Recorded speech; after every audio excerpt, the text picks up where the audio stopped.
क्या इंडिया गठबंधन 24 के चुनाव में कूदने से पहले ही बिखरने लगा है? अगर नहीं तो अखिलेश यादव सरेआम गठबंधन की बखिया क्यों उधेड़ रहे हैं? माना कि इंडिया गठबंधन सिर्फ लोकसभा चुनाव के लिए है, लेकिन विधानसभा चुनाव में इतनी कड़वाहट क्या कुछ महीने बाद होने वाले आम चुनाव पर असर नहीं डालेगी? कहना मुश्किल है, लेकिन कांग्रेस से अखिलेश यादव की नाराजगी परेशानी का सबब जरूर बन गई है। सीट बंटवारे की किचकिच से शुरू हुई अदावत अब चुनावी मंचों में भी खुलकर सामने आने लगी है।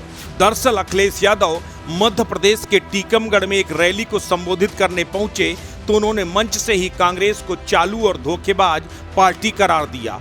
अखिलेश बोले, अगर आपको राशन के नाम पर कुछ नहीं मिल रहा तो आप बीजेपी को वोट क्यों देंगे?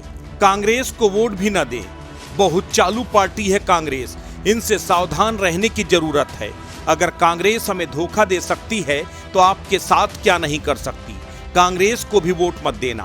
कांग्रेस वोटों के लालच के लिए जातिगत जनगणना की बात करती है। गौरतलब है कि एमपी में पहले सपा कांग्रेस के साथ मिलकर चुनाव लड़ने वाली थी। सीट शेयरिंग के फार्मूले पर सहमति बनाने के लिए कई दौर की बातचीत भी हुई, लेकिन अंत में सपा की उम्मीदों से उलट कांग्रेस ने एक भी सीट अखिलेश के लिए नहीं छोड़ी। इस बात से खफा अखिलेश ने भी चुनावी मैदान में अपने उम्मीदवार उतार दिए। उसके बाद से हर मौके पर अखिलेश कांग्रेस को कोसते नजर आ रहे हैं।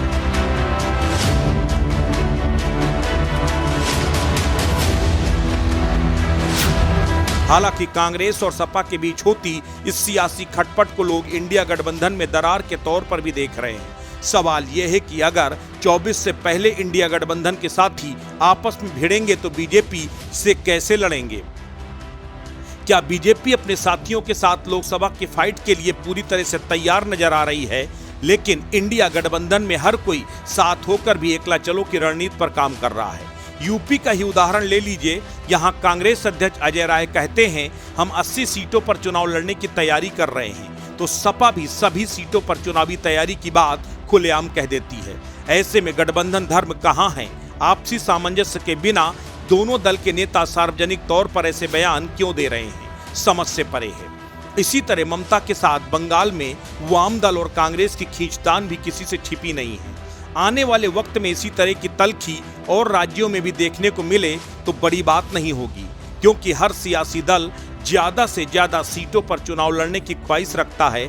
ऐसे में जिसके मन का नहीं होगा वो इंडिया का खेल बिगाड़ने पर लग जाएगा। ये कहना गलत नहीं होगा कि घर बसा नहीं और लुटेरे आ गए। अस्तित्व न्यूज यूपी के लिए ब्यूरो रिपोर्ट।